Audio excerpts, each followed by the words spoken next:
We are live. Hello, ladies and gents. So, I'm going to cover a question that has come up a lot recently, and there's been a lot of confusion with people. Confused in China. Not everyone. I mean, some people get it because read the content on LinkedIn.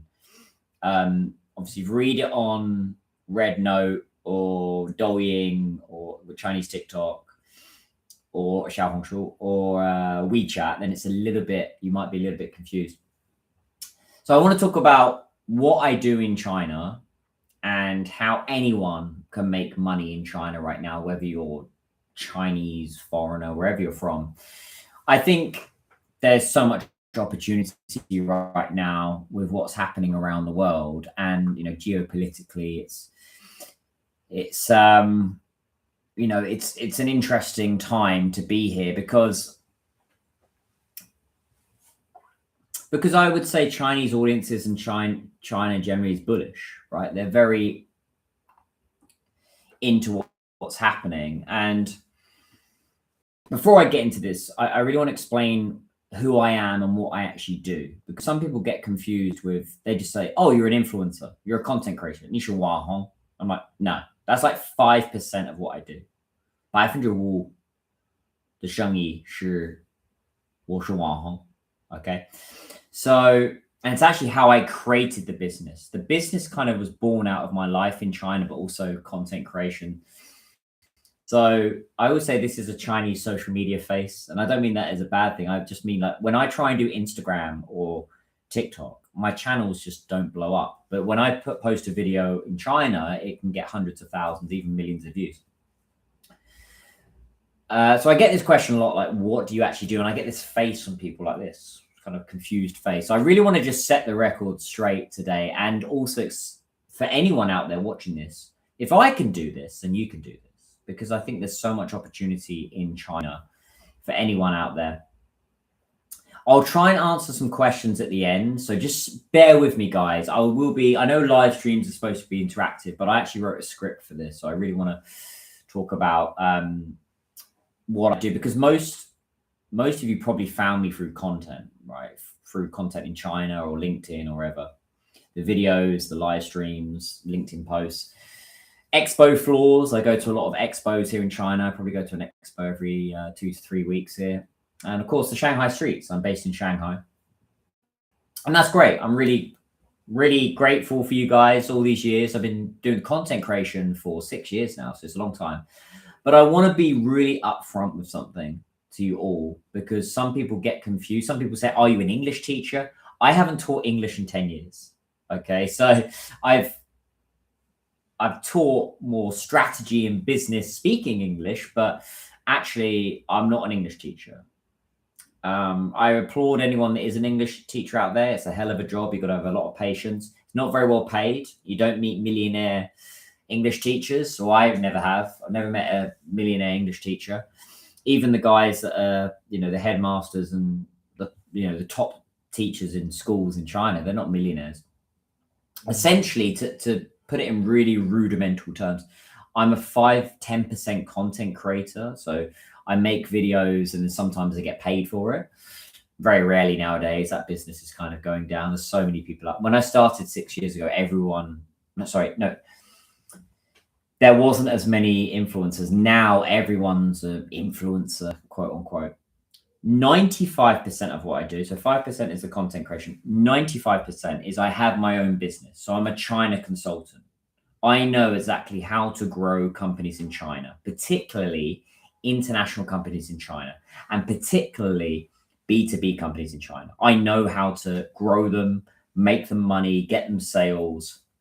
It's mainly through marketing, but I know the M word, marketing, is a bit of a taboo word. Companies don't like it, even though it's the first thing you got to do. If you don't market a product and do marketing, then people don't know about you. But what this means in practice is that the content that you see is a byproduct of the actual work, right? I can't preach about marketing if I don't do it myself. I'm not making videos for the sake of making videos. I make videos and content because I enjoy it, because sometimes it pays. I'm out here every day on the ground here in China, and that's how I beat a lot of my competition. A lot of the so-called China experts don't even live in China. They're not even here. They're not breathing the air. They're not seeing what's happening in China every day. And that's how I smash the competition, right? I'm a trustworthy British guy on the ground here in China. I'm not going to scam you. Can I be clear about that? I'm on the ground here in China. I can't run away, right? I live in Shanghai. It's not hard to find me, by the way, you know. So that's how I kind of position myself. I'm a trustworthy British guy on the ground here in China. I understand both sides. I understand the Chinese side. I understand the Western side. I speak English. I speak Chinese, Mandarin, that is, not Cantonese. I'm out here every day working with international companies mainly to grow them in China. Although I have a side business now that is growing in Southeast Asia. And plus, more Chinese companies have been approaching me recently asking about going abroad, which is good. I think that's positive, and it's a good trend that I'm seeing. How I get a lot of my business, I can't share too much how I get it, but essentially, you know, without being cliched, it's hard work. It's producing content. It's LinkedIn. It's doing all the social media. It's going to expos. It's meeting rude people and then meeting polite people and hustling. That's what sales is. Like you've got to meet people. It's the only way you can really grow a business, and your reputation is everything. So I really want to just set the record straight. Like 5-10% of what I do is the content creation. If I lived off my social media channel, I'd have to leave China because I wouldn't have any money. Really, how I get my business is positioning myself as a go-to person for China strategy, how to grow revenue for companies in China mainly. And as I mentioned, Chinese companies going abroad, or international companies and Chinese companies going to Southeast Asia now. So the content is just me sharing what I'm seeing in real time. It's insight. It's giving you guys, but I've kind of got two personas. So I also want to set the record straight. I've got a kind of funny British character, which I always say is a cross between Mr. Bean and James Bond. He's a little bit, in Chinese we say, hun dou. So, and by the way, people keep saying, why haven't I shaved today? I'll tell you why, because I've got a gig coming up next week. It's actually a business gig. It's a business consultancy gig. And they wanted me to have a bit of a beard. So that's why I haven't shaved. If I shave, I'm going to lose that money. I'm going to lose that gig. So I haven't shaved deliberately because that's what they want. They want someone to give a speech at a business event. And they said, can you grow a bit of a beard? I'm like, absolutely fine. So I can look a little bit older. So that's why. So people keep making the jokes about why you forgot your shaver and all this kind of stuff. Give me 2 seconds, guys. My battery is just about to die, and you can have a look at my beautiful room that I got behind me. See all this beautiful stuff I've got.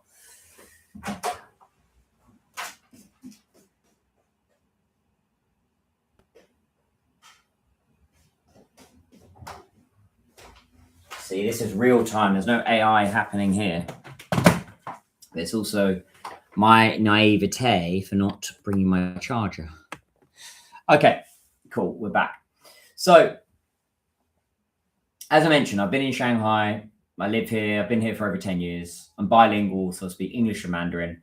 I work as a connector between international companies, B2B mainly. I do a little bit in edu and education, a little bit in B2C, but I find B2C brands, they just don't have budget. If a B2C brand comes to me with $20,000, $30,000, $40,000, brilliant, but it doesn't really happen, honestly. Their budgets are so low. And I really work to grow companies mainly in China. So the kind of sectors that I cover is anything B2B. It could be life sciences, healthcare, semiconductors, tech, any kind of manufacturing, industrial manufacturing. So I run my own consultancy here in China. I need to set the record straight because a lot of people get confused. It's like, oh, you're just an influencer. No, I'm not. So I have my own consultancy and I work closely with other specialist people and teams and agencies. When I say agencies, these could be marketing, they could be distributors, they could be manufacturing, different areas that they will cover. And the real focus is to deliver real commercial results for clients, not just branding or, it's to generate revenue, it's to make money for these companies. So when I tell you China is popping right now, I mean it. It's not just a content angle and not to be clickbaity. That's a frontline observation that I'm seeing here in China from someone whose livelihood, like my business, depends on it. And I'm not just saying it as like to get more business. It's how I understand the market properly. Right now in China, there are so many opportunities, just a lot of people are not willing to work hard enough for it. So is everyone clear now what I do? Because I see there's like hundreds of people in these live streams. Is anyone not clear about what I do?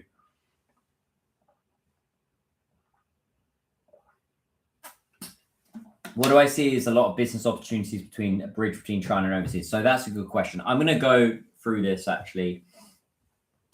So I'm going to be speaking for about 20 minutes or so. So what China actually looks like right now and feels like right now, I really want to paint this picture. And where are the opportunities, as the question was asked? Like, where are the real opportunities in China? How do we all make money? Okay.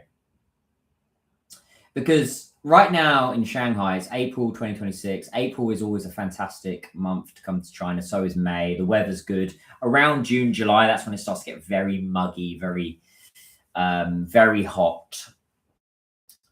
So it gets to almost like an unbearable point. You're going to have the AC on, as my air conditioning up there. But right now the city is full. It's full of foreigners. It's not just locals. The foreigners are well and truly back now. And, there's tourists, there's expats, there's business people. If you're just joining and asking me what kind of business I run, I've just answered it. You're going to have to go back and rewatch this, guys. I'm not going to go back just for one person asking the question. So I've been hanging out a lot around kind of the Bund, Waitan, Xindian, Jing'an, Xuhui, just to kind of see. And the restaurants are just packed right now. The coffee shops are packed. I hear different languages around. It's not just English and Chinese. I'm hearing Spanish. I'm hearing French. If you go to Xinjiang, I call that's the new K-town, like where all the Koreans hang out. And this isn't just a Shanghai vibe. I would say this is a national trend backed by real numbers in China. So China's obviously extended all these visas to all these countries. I think it's only America and a couple more that don't have the visa free. So there's a lot. What is it? Here we go. There's also 240-hour visa-free transit. I know this is kind of old news, but I think the interesting thing now is the tourism last year grew by 10%, and I reckon that's going to be double, triple, maybe even more this year. And more than the US. I think more people are coming to China now, like as a trend rather than the US. So China's on track to become the world's number one tourism economy, but I would also argue business economy, because from a safety aspect, surely you would want to do business here rather than the Middle East or America.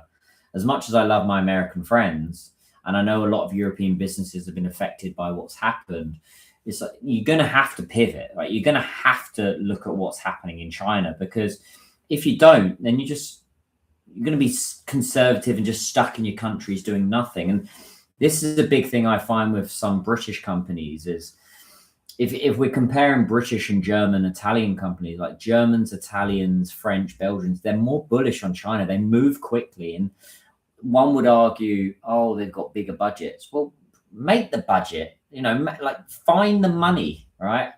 I see on LinkedIn a lot of people that, not all, but some, I've got to be careful how I phrase it. Some people, some foreigners, they'll put on LinkedIn, hi, I'm flying to China for this event, but they're flying business class. And that business class flight must have cost them. And by the way, this is not the owners of the company. That's fine if it's the owner. The owners can do what they want. But when I'm seeing like business development managers flying business class from Europe to China, that budget, that money could be funneled into a better China commercial strategy. I'm seeing a lot of that, and it's a real shame because I see on LinkedIn, I always see people saying, "Hey, I'm coming to this expo in China." So it's just something I've picked up on. But yeah, the point I want to make is like China's cheap, it's convenient, it's safe, and I mean actually safe here. Like no one's going to bother you here. No one's stealing your phone here. You could leave a phone on the table, on the floor, no one's going to steal it. And you're not having to be streetwise here. You're not having to look over your shoulder like someone might steal something. That's what I love about here. It's convenient. Everything is convenient here. Whether it's eating, delivery. Don't come here with cash. Make sure you got your WeChat and Alipay and everything. Food delivery can take 20 minutes here. And the food delivery drivers, they run, right? They really want to get there on time. So the infrastructure in China is world-class. So high-speed rails, taxis everywhere. And I'm not just saying this as a tourism ad. Some people say, "Oh, you're a China lover." Of course I'm a China lover. I live here. Like I get that question that's from Chinese people sometimes. They say, "Why? Like, do you like China?" I was like, "Well, I wouldn't live here if I didn't like it, right?" I think I'm very lucky to live here because the opportunities I've been afforded here, I would not have got. I could be a China consultant in the UK, but I think you've got to be on the ground, right? You've got to be here in China to really be a China quote unquote expert, which I'm not. I just have some experience and can deliver. And the foreigners coming here in 2026, some of them are, and they're really reconsidering their China strategy for now. This is the kind of clients I have. Like they're considering their strategy now, not 2027 or Q3, Q4. They're really focused on China right now. So something I want to share with you is it's a little insight, it's a little tip that I've picked up on, which is a lot of business right now in China is not happening in the KTVs. It's not happening in restaurants. It's not all built on relationships. This whole idea that like business is just built on relationships in China. Yes, it has bearing, Guangxi and all that stuff. But actually, business starts with marketing. It starts with expos. It starts with, if people don't know about you, then it's very difficult to build a relationship with someone if people don't know about you, right? There's no credibility. So the expo scene in particular is a very interesting one because I'm seeing a lot of deals on the ground happening at these exhibitions, these big events here in China. And I've been getting around to a lot of the expo circuit. You've probably seen my posts. If anybody follows my LinkedIn or my Pengyotra and my WeChat, I post about it all the time. I think I'm the only guy in China doing this. People post about going to expos, but really talking about strategy. People are calling me. So many people calling me wanting to join the call. I have a rule. If anyone wants to call in my live stream, they have to introduce themselves and tell me why they want to join. It's not just to practice English. If you watch the beginning of this live stream, I told you I'm not an English teacher. This is where these expos, where I'm seeing a lot of Chinese decision makers and foreigners. So I am seeing foreign buyers at these expos as well, which is an interesting one. That's why you need to localize your booth to both Chinese and English. Don't just have all of your booth in English, which I still see. And then they always blame HQ, or they'll say, our team in Germany or UK or Italy did it. Or they'll say, oh, it shows we're more international. That is complete bull. It's complete nonsense if your booth is all in English at a China event. Because the trade expo calendar in China, the first half of 2026 has been extraordinary. It's been incredible. I want to walk through what's been happening. So I've been going to these big expos, mainly in Shanghai. Semiconductors, I've been to life sciences, biotech. Waitrose, interesting. So I'm just going to jump between this. I know the Waitrose lady who's growing Waitrose, but I still think their strategy is flawed in China. They're trying to do a distributor kind of network in China. Waitrose, and it won't work. I'm telling you now, Waitrose, it's probably going to become another Marks and Spencer. I know the lady, a British lady who's running Waitrose in the China strategy, and I think they're just going to fail. And I spoke to her last year. I told her very directly, you're going to have marketing. If you want to connect with the Chinese audiences, you've got to have social media channels. You've got to do like the Walmart model. The Walmart model was kind of QR codes and all that kind of stuff. Oh, thank you. People saying I love it. But anyway, I think Waitrose, hopefully they prove me wrong, but I think they're just going for a pure distribution model, which doesn't work in China. It doesn't work in any industry. Just working on a pure distribution model or working with a sales partner in China, it doesn't work. I hear it sometimes. I hear, oh, we've got a good sales guy, a Chinese guy up in wherever. And it's like, well, I think they could be getting more business. I think there's always ways that you could be positioning yourself online. So yeah, I'll go back to the expos because I think this is where I'm seeing a lot. And beyond kind of what's happened in the first half of this year, May, June is going to be huge for expos in Shanghai. So I highly recommend anyone watching this to get out to some expos. It's where you really learn your craft. There's some really good videos. Actually, a really good friend of mine, he's done some really good videos. A guy called Aaron. You guys might have seen his videos recently. He's done some videos on like when he walks around the Canton Fair and like people just on their phones. Guys, that needs to stop now. If you're on your laptop or phone at an event, you're killing your business. You're killing yourself physically, right? You're doing this on the phone. Unless you're watching my videos, there's no excuse for being on your phone at an expo. The only time you should be on your phone at an expo is when you're adding someone's WeChat or you're doing content, you're filming content for your booth. You should not be checking your emails or anything like that at an expo. That comes after the expo. That comes in the evening when you're back in the hotel or wherever. So I'm really trying to start a no phone usage at expos because the thing I keep observing on these floors here in China and these expos is Chinese buyers and foreign buyers are hungry, right? They want to buy here in China. And if you're a foreign company and you're sat there at your booth looking miserable on your phone, on your laptop, not looking at the people walking past, you're just destroying your business.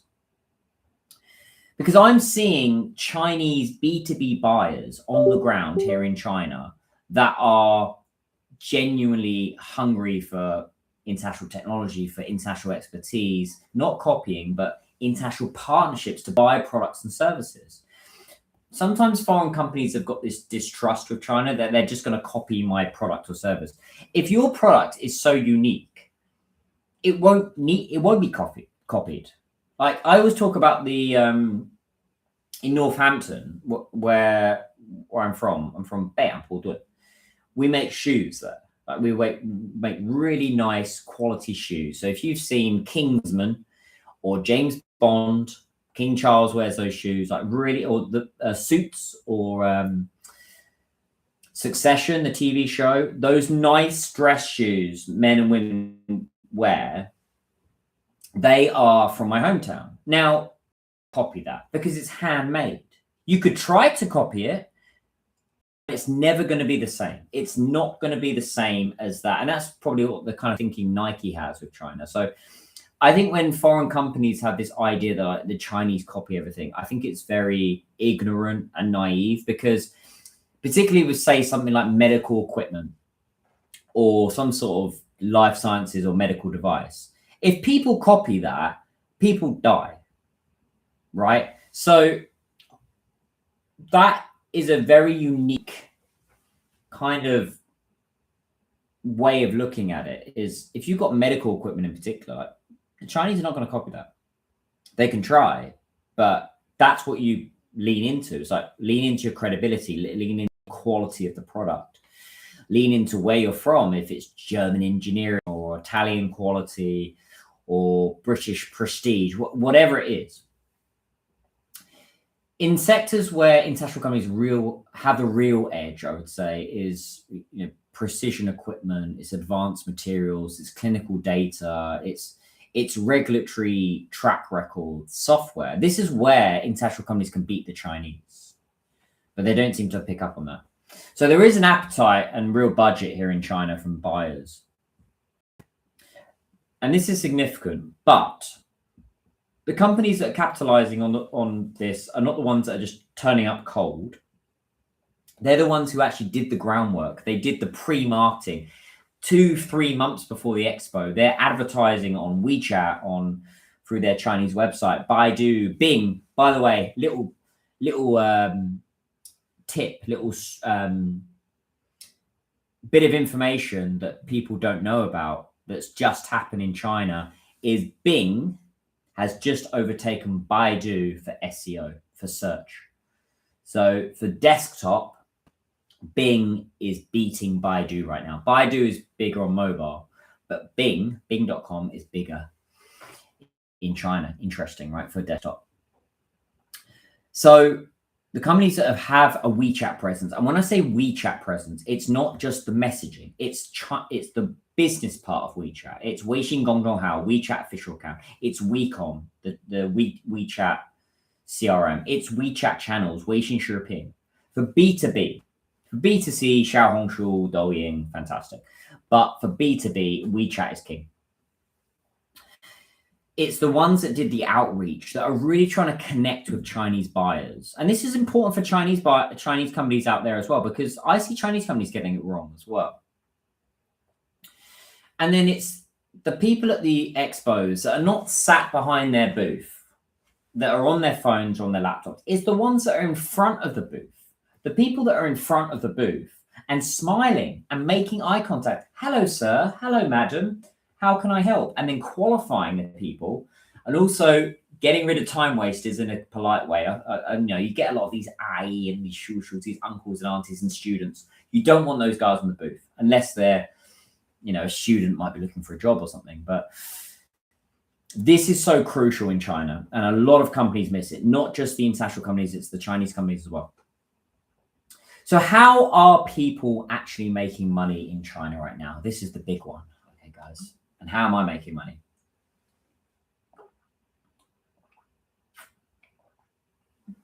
I'll try and answer some questions at the end. So let's get into the specifics, because this is what you guys are here for, right? We all want to make some money. I'm going to break this down into kind of several categories, because the opportunity in China is not a one size fits all. It depends on who you are and what you're bringing to the table. So first, foreign companies entering, or they're already in China, they're deepening in China. They've been here for 5, 10, 20, 30, 1 year, right? Many years. Because a lot of people approach me and say, oh, Daniel, you just do China market entry. No, I don't. I do companies that have been here for many years as well. If you're a B2B company in any kind of industry that's specific to, say, life sciences, biotech, semiconductor, supply chain, manufacturing, industrial manufacturing, sustainability a little bit, tech, and you're not in China or taking China seriously, you are leaving money on the table. Let me repeat that. If you're a B2B industry entering or already in China, or you're not taking China seriously, or you're not in China, you're really missing out. The market is enormous. The buyers are technically sophisticated and properly funded here in China. Like, Chinese buyers are very bullish on the West right now. And in many sectors, international companies, I think, have a genuine edge over Chinese companies. A big shortcoming I hear from international companies is, oh, China, local competition, they do things cheaper, blah, blah, blah, blah, blah. I'm like, there are many things that are cheaper on a rudimental level, a real basic level. My gym probably could be cheaper, but I go to it because it's convenient, it's quality, it delivers what I want. right? I could probably go cheaper, but actually I'm going to stick with a price that is reasonable for me. Okay, I could go. It could be a race to the bottom. I could go cheap, cheap, cheap, cheap, cheap. I don't want to do that. I want to buy quality, right? I want to buy Borgi. You know, my if you check out my latest video, I've just done a video on Borgi, on Italian suits. So I'm going to go for the best of the best. It doesn't have to be a race to the bottom with your product or service. A lot of people, I go to expos, a lot of foreigners will say, oh, you know, our Chinese companies, they think we're too expensive. Nonsense. I think what they just don't trust you yet. You don't have good online positioning. You don't have a decent team. Have you got a local team? Like I always suggest, after marketing and your online positioning and all that kind of stuff, like you've got to have a really good local Chinese team here. If you don't have good Chinese salespeople, men and women that have the network, that are willing to hustle, get out there, get out to events, produce content, can deliver quickly. I'm not saying deliver after a year. I'm saying deliver in the first 3 to 6 months. And there's no point. But this edge won't last forever because Chinese domestic companies, they are closing the gap in some areas. And the companies that move now and build these relationships now, build their marketing now, their distribution, their credibility, while that advantage is at its wildest, is going to be the most effective. And the companies that wait and find themselves competing on price rather than value because they've moved too quickly, that window is going to close, right? And what does moving properly look like? So, I mean, I bang on about marketing all day long, but your online positioning is the first thing you do in any business. If people don't know about you, they're not going to buy your products and services. So if you don't have an online presence, there's no point. Yeah, oh, we worked with a sales guy or distributors for the last 10 years. Distributors do not do marketing, and marketing people do not do distributing. I have a network of distributors in China and a network of really good marketing people.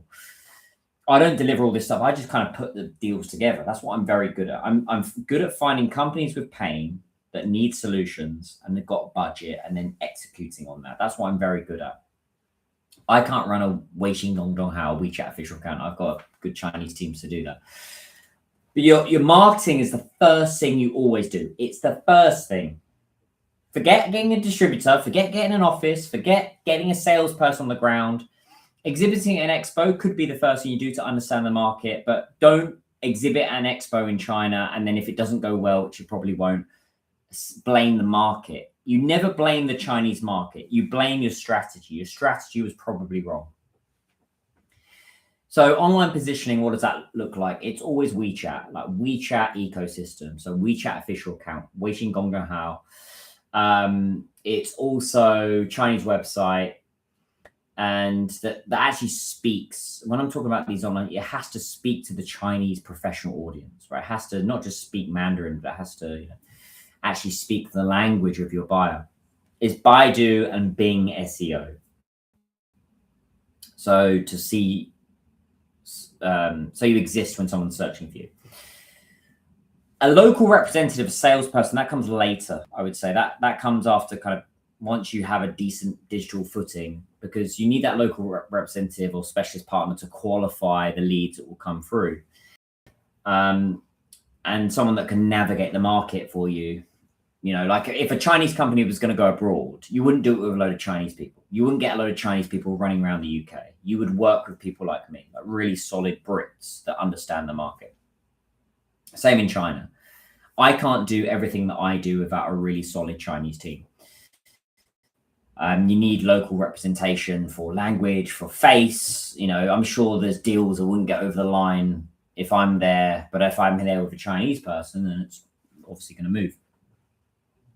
Consistent presence at expos is really key. And that's not just one a year. You need to be doing minimum 2 or 3 a year. Space them out a bit, but yeah, you really need to be getting out there. And with proper pre-marketing and pre-planned meetings, a lot of companies I see, particularly the foreign ones, they'll rock up to an expo here in China with no meetings, 3 or 4 days, are kind of sitting down, just grabbing that foot traffic walking past. They could have set up those meetings months before with real qualified buyers, but they just don't know that yet. So that's why I do what I do. I bang on about all this kind of stuff. So consistency is important, as someone just said. And the number one thing I say from companies, this is the number one thing you need, is it's a B word. Can anyone guess? I'll throw that out to the audience. It's the one thing you need as a company when you're an international company entering or already in China, or a Chinese company going abroad. There's one thing that you need above everything else. It's a special B word. Or you could also say it's an M word. B or M. Can anyone guess? It's not bubble. Not a bubble, no. Good guess.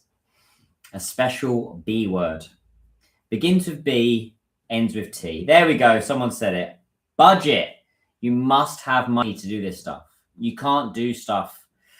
You know, I would say to international companies, you can't really crack China on £5,000-10,000, like on 50 to 100,000 RMB. You need a lot more budget, not bribery. Someone said bribery. That's quite funny. Bribery. No, you don't have bribery. You need. Sorry, that made me laugh. You need budget. You need money to do this stuff, and find the budget. Find a way and do it quickly. Branding, forget that. Branding's later. You need budget. So I really want to talk about Chinese companies going abroad, because it is a bit of a trend I'm seeing, and it's less talked about as an opportunity. From my experience, it hasn't been as lucrative because it's the same issue as international companies. Some international companies that I speak to in China, they just don't have the budget. If a Chinese company comes and says, Daniel, I've got £10,000, 100,000 RMB or more, can you help me? Here we go. Now it's interesting. But when I get companies approaching me saying, I don't have budget, I'm like, well, I don't have time, right? You're wasting my time right now. If you're approaching me with no budget, there's no point in us talking. We can keep in touch, but I'm working with companies that have got 20, 30, 40, 50,000 pounds or more. 200, 300, 400, 500,000 RMB or more for China or going abroad. So, and some people say, oh, well, that sounds like a lot. Yeah, you can't crack these markets on 5,000 pounds, on 50,000 RMB. It's just not good enough. And there is money in companies. Companies are just not willing to not fly business class here, or there's always wastage in so many companies. I know, because I used to work in companies. I know that, you know, there's always wastage. But for Chinese companies, the bigger story, let's say in the next 5 years, you know, Chinese companies with med tech, biotech, EVs, AI, robotics, I think there's still B2C. I think is a big area. And I am seeing Chinese companies internationalizing at a pace. I actually saw a story today about BYD. They made the comment that they don't need America, which I love. I love that comment. It's like, yeah, let's find other markets. Like whatever's happening geopolitically, we have to pivot. Like BYD now is looking more at UK, Europe. If you go to London right now, a lot of the buses are BYD. The problem with BYD is the budget. I would love to meet someone at BYD with a bigger budget. But the Chinese, they have products that are genuinely world-class in many categories now. You know, there was the myth 20, 30 years ago that you buy something in China and it'll break in 5 minutes, but that doesn't really happen anymore. But I think Chinese companies need help to go abroad. But like the international companies coming to China, you need budget, you need money. You can't do this just on 50,000 RMB. It doesn't work. Unless I get the whole 50,000 RMB, but it's not going to work like that, right? You need real budget. And you need someone who understands commercially and culturally both ways. That's the only way. It's got to be bi-directional. A decision-making process, but also understands the Western markets. If you're a Chinese company going to abroad, it's a bit like an international company coming to China. They've got to understand China. If they don't, then it's just going to fail. Chinese companies, they need help with localization. Regulatory navigation, I think, is a big one with Chinese companies. There is a bit of a feeling, and I'm not stereotyping when I say this, that Chinese companies sometimes don't pay attention to the regulations. There are strict regulations in the UK, Europe, US that you don't have in China sometimes with certain industries, and vice versa. Some British companies don't know that in China there's strict regulations. So being regular happening is really, really key for Chinese companies. That's how Chinese companies are going to win. And connecting, the issue I have from international companies and Chinese companies is something like, no, just connect us, make a connection, straight away. And I was like, no, pay me money first, right? If you want me to connect you with someone in the UK, referral fee. The good old days of referral fee. I'm not just going to do stuff for free. I'm not going to work like a slave, right? I have genuine value in a network that can plug in and play. Chinese companies also need to be aware that it's not just like distribution deals. It's not distribution deal. You've also got to have really good online positioning as well. That bridging skill, being genuinely bilingual and bicultural across B2B, B2C, different industries is rare and amongst 99.9% of people, and it's very valuable.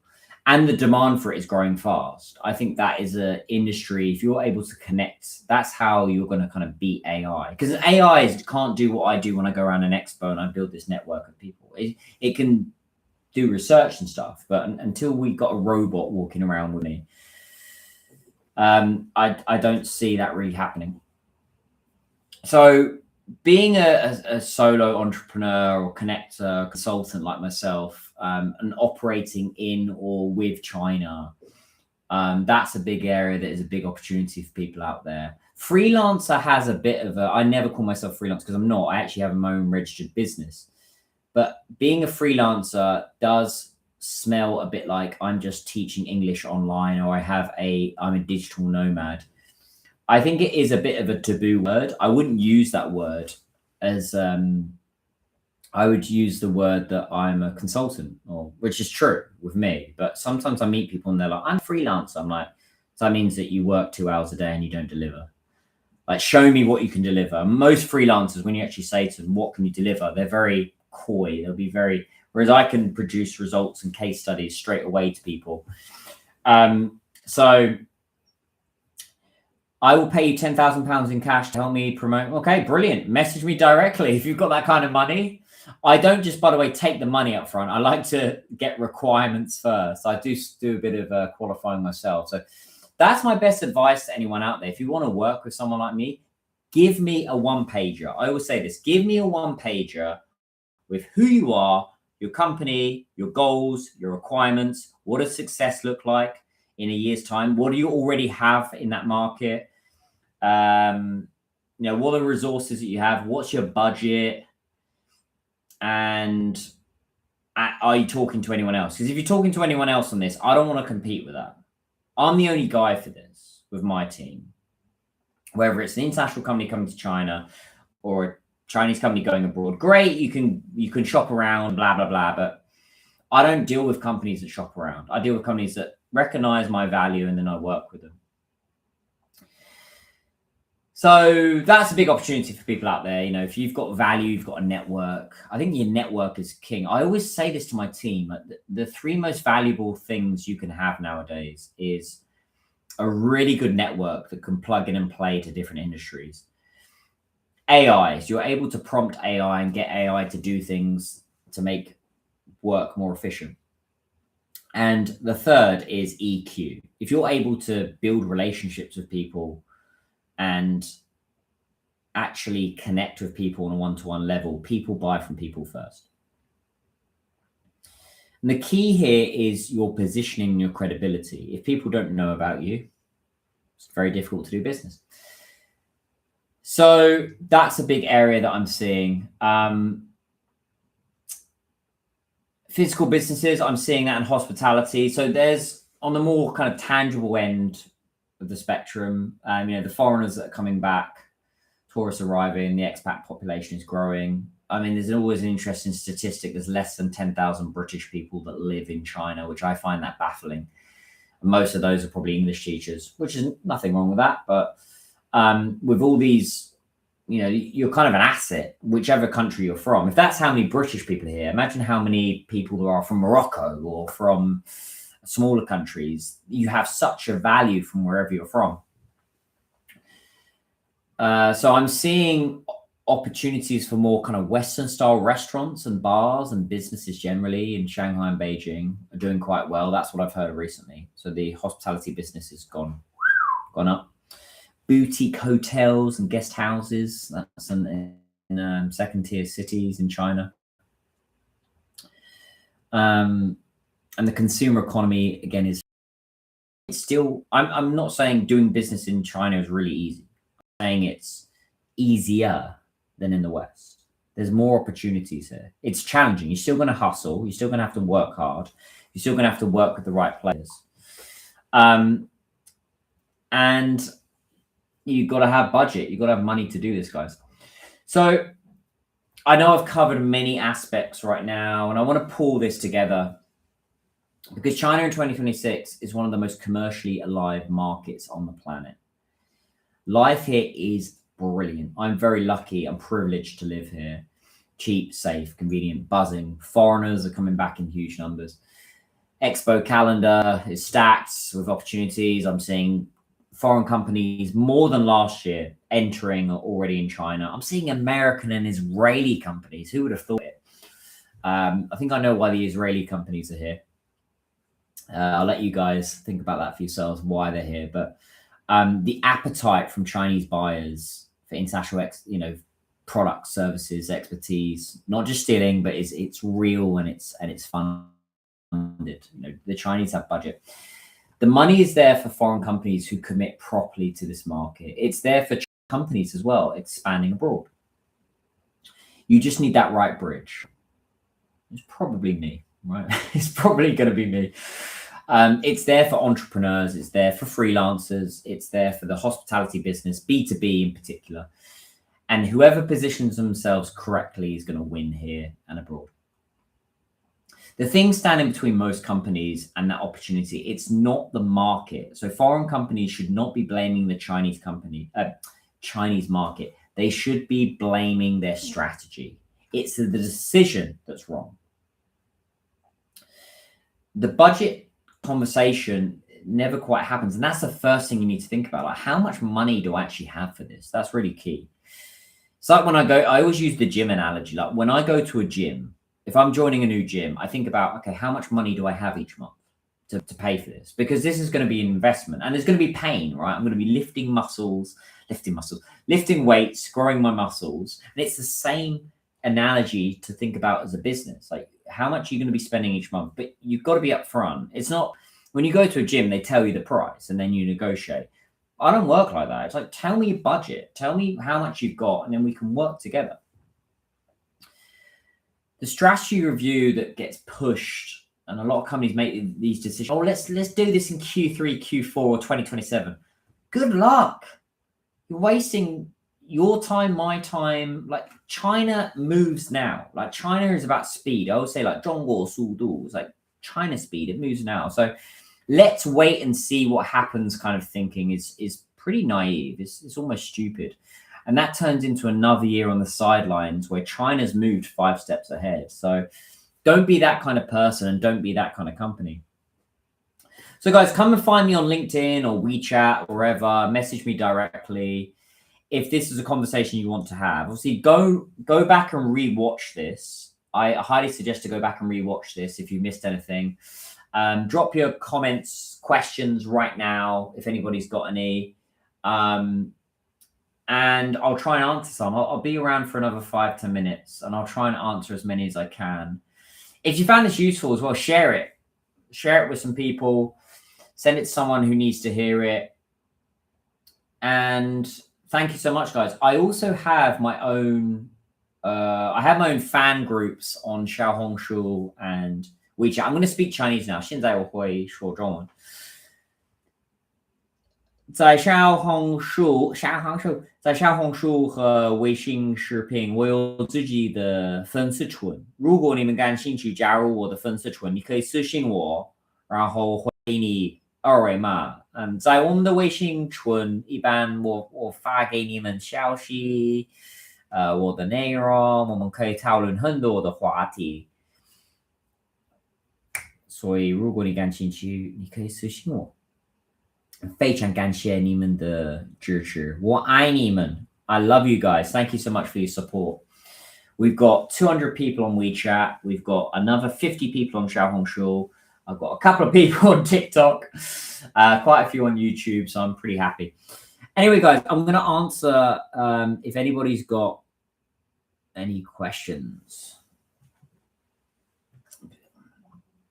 Anything, any serious ones about business?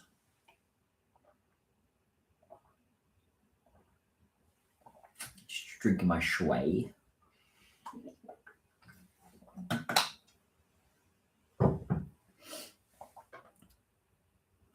A lot of people do say that your Chinese is good. Well, I have lived here for 10 years. It could be better. I always say my level of Chinese is business conversational, but if Chinese people start throwing in Chengyu, if they start throwing in idioms, that's when I get lost. Or some of the grammar in Chinese, I'm still learning. So, how many followers do I have? That's a good question. WeChat, I have 65,000. Liu Wan Wu. Xiaohongshu is Shi Wan Ba. Is that right? And then Douyin, I have Qi Wan. TikTok, I've got Liang Qian Wu. YouTube is Liang Qian. LinkedIn, Shi Qi Wan. 17,000 on LinkedIn. So if you missed anything that I've said, guys, just go back and rewatch this. It will save. This live stream will save afterwards. I probably got that wrong. My maths was not right then. Well, it's never too late to start. If you've been in China for 8 years, why not just start doing 30 minutes a day? You could be learning some phrases every day and then going out. I learned a bit of Shanghai Hua, a bit of Shanghainese recently. I learned Nong Hao, which is hello. Nong Hao Ma. Vechigolova, which is have you eaten yet? Ni chugolama. I learned thank you. Shayanong, xie xie ni. Bukechi is Vekechi. I learned how to say Ni Hun Piaolian. You're very pretty, which is Long Ho Kua. There you go. So I learned a little bit. And then the aunties and uncles, the Ai and Shushu in my gym, they taught me. They're amazing people. My gym is full of really cool people. The older people in my gym, they always teach me little bits here and there. But I just know a few phrases. Zai Wei is 再见 in Chinese, in Shanghai Hua. I'm not that smart. I've been in Shanghai for 10 years. I probably should have learned more Chinese. So thank you for the gifts as well, guys. I really appreciate it. You guys are amazing. If I ignore a question, it's probably because I'm not gonna. How old am I? How rude. What a rude question to ask. No, I'm joking. I don't give out my age.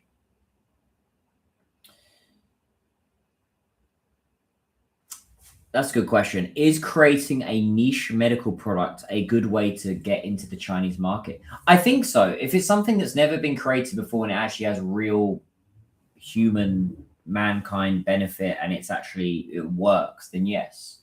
You always want to create a niche product. You want to create something that's never been created before that adds real value to people's lives, is cost effective, and is very easy to, very difficult to be copied, especially with China.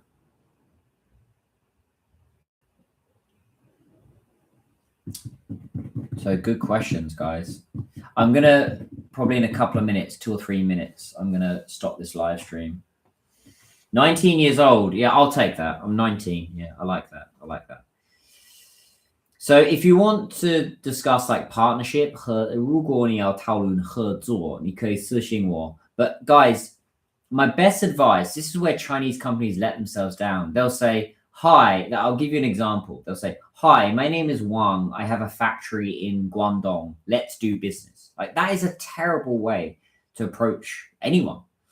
Like always give as much information to people as possible. Don't just say, hi, I'm this, let's connect. It's like, give me as much of a brief and background as possible. So it's not just the Chinese way, actually. I do see that from foreigners that, hi, Daniel, I need help in China. It's like, well, what are you looking for? You tell me. It's like, see ya. Is that true? The most reliable Chinese manufacturing plant is in Yantai in Shandong. Really? That's good. That's a good, depends on what you're manufacturing, I guess.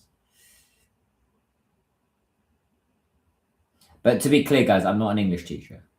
I'm a businessman, to be clear, and content creator. So go and check out my new video. I want you guys to give my video lots of likes. My video on the Italian 意大利衣服。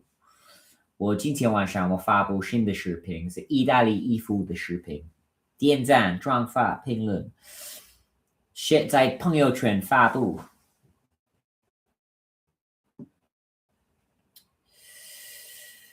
Cool. Okay, guys. I think I'm gonna. That's a good comment. Doing business in China is elaborate and an intricate thing. I think it's intricate anywhere around the world, but I think China is. I've heard not a lot, but some. I've heard some people right now saying we're doing business with India. You think China's a hard market? Try going to India. I would rather do business with the Chinese right now than Indians, to be honest. Like as in like how easy it is to do business here. You know, there's just, you know, it's that to me looks like a minefield, like going to somewhere like Mumbai or Delhi and like trying to get business going. It's like, and I'm British, like, you know, it's kind of, I would rather want to do business in China because I just feel here, I wouldn't use the word easy. It's just more, I know it, right? I understand it better. India, I'd have to find someone like me in India, right? That's just, I don't understand it. I think the bigger opportunities in China right now and Southeast Asia, you know, your Vietnams and Singapore, Thailand, Malaysia, Philippines, Indonesia. I think there's a bigger opportunity there. And it's something that I've got a partner that covers that area now as well. Cool, guys. I'm going to cut it there. If anybody's got any more questions, you can just message me. 如果你有其他的问题，你可以私信我。但是我非常感谢你们的支持。I thank you so much for your support, guys. It doesn't go unnoticed. I'm not an English teacher, to be clear. If one person calls me an English teacher, I'm not an English teacher. I'm not an English teacher. I've got my own business. So I really appreciate you guys. Love you guys. Thank you so much for the support. If anybody's got any questions, you can always message me. I'm an entrepreneur with my own consulting business here in China. And yeah, I hope you have a wonderful Sunday and week ahead. Make the most of it. We've got one life, right? We have one life, so don't waste it. Make the most of it. Jiao, add oil. Cool, guys.